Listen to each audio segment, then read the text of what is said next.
नमस्कार दोस्तों। आज बात करते हैं हम एसएससी एसएससी एमटीएस एमटीएस 2024। ठीक है, महत्वपूर्ण आज इतिहास के क्वेश्चन देखने वाले हैं। ठीक है, शुरू करते हैं। पहला क्वेश्चन है, इतिहास का पिता किसे कहा जाता है? इतिहास का पिता किसे कहा जाता है? तो ये है हेरोटोमन्स को। हेरोटोमन्स को किसे? हेरोटोमन्स को किसे कहा जाता है? हेरोटोमन्स को। देखिए, अगला क्वेश्चन है, सिंधु सभ्यता प्रसिद्ध थी। सिंधु सभ्यता क्यों प्रसिद्ध थी? सुनिया जोत के शहर के लिए। क्यों? सुनिया योजित सुनिया योजित शहर के लिए। क्यों सुनिया योजित शहरों के लिए प्रसिद्ध थी ये? नंबर 3, सिंधु सिंधु सभ्यता के लोगों का व्यवसाय क्या था? यानी व्यवसाय या क्या करते थे वो? तो वो करते थे सबसे ज्यादा कृषि। क्या? कृषि। सिंधु वासियों का मुख्य फसल क्या थी? सिंधु वासियों की मुख्य फसल क्या थी? तो वो थी जौ और गेहूं। क्या थी? जौ और गेहूं। उनकी मुख्य फसल क्या थी? जौ और गेहूं थी। सिंधु सभ्यता का सर्वाधिक पूर्वी एवं पश्चिमी पुरास्थल क्या था? पूर्वी और पश्चिमी पुरास्थल क्या था? देखिए, क्रम से आलमगीरपुर, मेरठ और उत्तर प्रदेश तथा सूत कोंडर में बलूचिस्तान में कहाँ पड़ता है? ये बलूचिस्तान में पड़ता है। कहाँ पर है? बलूचिस्तान में। ये बलूचिस्तान में है अभी के टाइम पर। और ये कहाँ? उत्तर प्रदेश, मेरठ उत्तर प्रदेश में स्थित है। कहाँ? मेरठ उत्तर प्रदेश में स्थित है। सिंधु सभ्यता का उत्तरी एवं दक्षिणी पुरास्थल क्या था? उत्तरी और पश्चिमी पुरास्थल क्या था? देखिए, मांदा, अनकनूर, अखनूर, जम्मू कश्मीर। अखनूर कहाँ पड़ता है? जम्मू कश्मीर। एवं दाई दाहिमाबाद, अहमदनगर महाराष्ट्र में। कहाँ? अहमदनगर महाराष्ट्र में स्थित है। हड़प्पा सभ्यता के बारे में सबसे पहले जानकारी दी थी। हड़प्पा सभ्यता के बारे में सबसे पहले जानकारी किसने दी? चार्ल्स मैसन ने। किसने? चार्ल्स मैसन ने 1926 ईस्वी में। चार्ल्स मैसन ने 1926 ईस्वी में सबसे पहले जानकारी दी थी। क्वेश्चन नंबर 8, मोहनजोदड़ो एवं हड़प्पा की पुरातत्व खुदाई के प्रभारी थे। कौन थे? Sir John Marshall. कौन थे? सर जॉन मार्शल थे। कौन? Sir John Marshall. हड़प्पा सभ्यता हड़प्पा की सभ्यता थी क्या? कांसोयुगीन सभ्यता थी। ये कैसी थी? कांसोयुगीन। ये कांसों का इन्हें भारी ज्ञान था। ये इसलिए कांसोयुगीन। सिंधु सभ्यता की लिपि क्या थी? यानी सिंधु सभ्यता की लिपि कौन सी थी? वह चित्रात्मक लिपि थी। चित्रात्मक लिपि। कैसी? चित्रात्मक लिपि थी। कैसी? चित्रात्मक लिपि थी। ये बहुत इंपोर्टेंट है। चित्रात्मक लिपि थी। देखिए, मिस्र के राजा कहलाते थे। मिस्र के राजा क्या कहलाते? फराउन। फराओ। क्या कहलाते? फराओ। क्या कहलाते थे? फराओ। खरोष्टी लिपि लिखी जाती है। खरोष्टी जो लिपि है वो कैसी लिखी जाती है? दाएं से बाएं। कहाँ कैसी लिखी जाती है? दाएं से बाएं, यानी राइट से लेफ्ट लिखी जाती है वो। हाँ, राइट से लेफ्ट। स्वावास्तिक चिन्ह देने वाला स्वावास्तिक चिन्ह है। स्वावास्तिक चिन्ह देन किसकी है? सिंधु सभ्यता की। किसकी? सिंधु सभ्यता की। सिंधु सभ्यता की देन है। आदि मानव का सर्वप्रथम सीख क्या थी? आदि मानव की सर्वप्रथम सीख क्या थी? वो आग जलाना। सबसे पहले वो क्या सीखे थे? आग जलाना। क्या सीखे थे? आग जलाना। ये क्वेश्चन नंबर 15। 15 क्या कहता है? आग का आविष्कार किया था। आग का आविष्कार कब हुआ था? ये हुआ था पुरान पाषाण काल में। कब? पुरान पाषाण काल में। कब? पुरान पाषाण काल में हुआ था। सबसे पहले पालतू बनाया गया था। देखिए, पालतू सबसे पहले जानवर कौन सा था?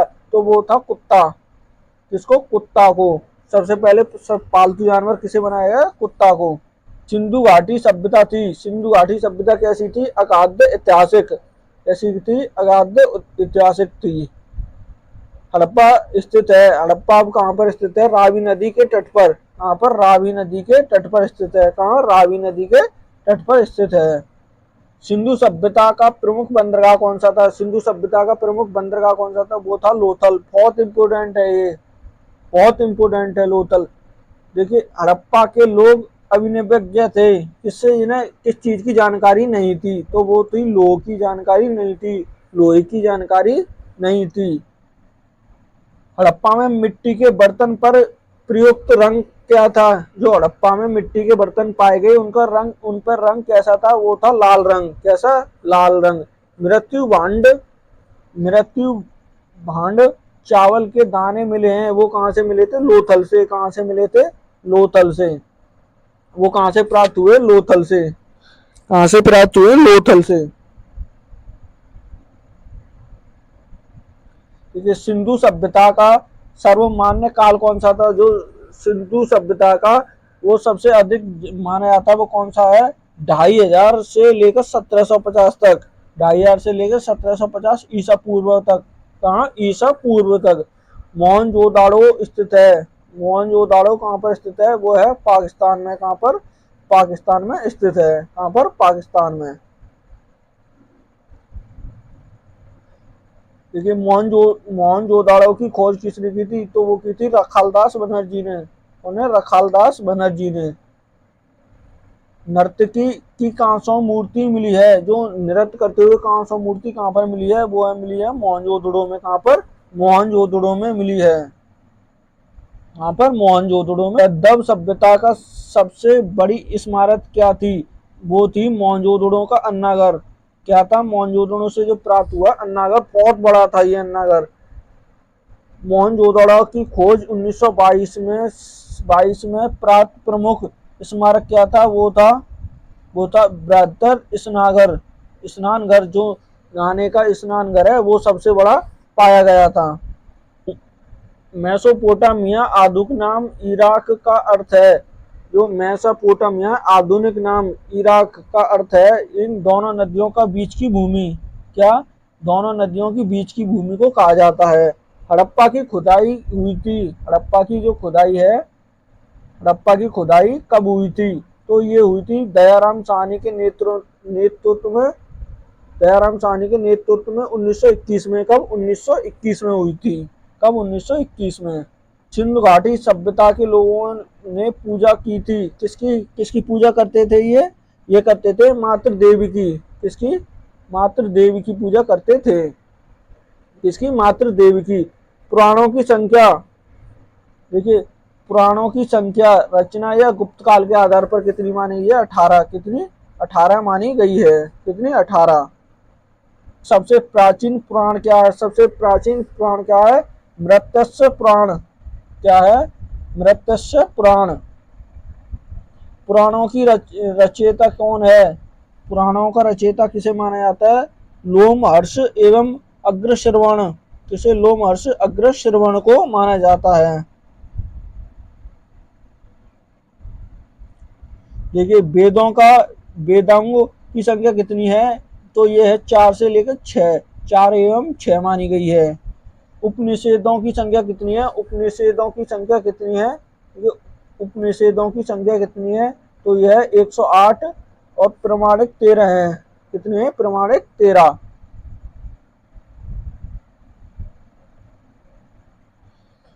पुराणों का अध्ययन करने वाला प्रथम मुसलमान कौन था? तो वो था अलबरूनी। कौन? अलबरूनी। अलबरूनी था। उपनिषेदों के उपनिषेदों के विषय वस्तु में क्या कहलाता है? तो वो दार्शनिक कहलाता है। उपनिषेद विषय वस्तु क्या कहलाता है? दार्शनिक कहलाता है। ब्रह्मांड से संबंधित है। ब्रह्मांड से संबंधित कौन सा है? वो है कर्मकांड। कौन सा? कर्मकांड। प्राचीन सबसे प्राचीन वेद कौन सा है? सबसे प्राचीन वेद है ऋग्वेद। कौन सा? ऋग्वेद। इसमें कितने सूत्र हैं? तो इसमें सूत्र हैं, टोटल सूत्र कितने हैं? 1028 सूत्र हैं। कितने? 1028 सूत्र हैं इसमें। आज की वीडियो में यहीं तक देखते हैं। ये मोस्ट इम्पोर्टेंट 40 क्वेश्चन है, इनको ध्यान से पढ़िएगा। अगर वीडियो अच्छी लगे तो चैनल को सब्सक्राइब करना और लाइक करना ना भूलें।